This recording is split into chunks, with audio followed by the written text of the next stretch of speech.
It's a moment where I pause and, think about myself. And it's a spiritual journey where I try to have a deeper and a closer relationship with God. Basically, we engage in abstinence from food and other activities or behaviors that somehow gives us a little bit of happiness to our spiritual endeavors. Is a period where we try to connect deeply with our inner faith, and we try to recollect and reflect on our lives and remember the journey of Christ. All religions of the world have fasting as their basic tenet of the practice of their practice. It is so with Islam. It is also so with Buddhists, Hindus, those who practice Taoism, and even African traditional religion. Fasting is generally seen as mortification of the body. It's not just about keeping away from food.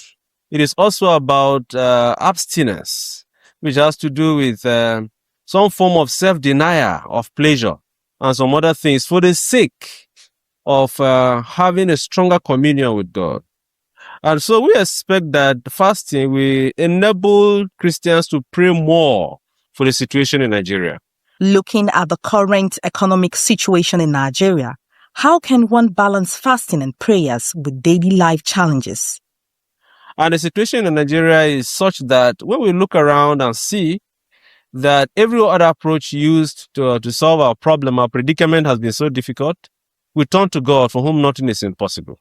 And that is why it is essential that we pray. We pray hard for our country, Nigeria, especially given the challenges of insecurity, the biting economy, and that has made life so unbearable for people, and other issues. We believe that prayer alone, God alone, has what it takes to deliver Nigeria from the distress we have found ourselves in. In terms of the economy, you just make do with the little, the available you have, and not look at what the other person is, because we are not the same. The fact that you can afford a meal, no matter how little, something that will sustain you, I think it's okay if we work with what we have. Not necessarily something huge, big, but just deal with it as it comes. As we journey through Lent, despite the social and economic challenges, it is important to note that suffering is not the end. Lent brings hope.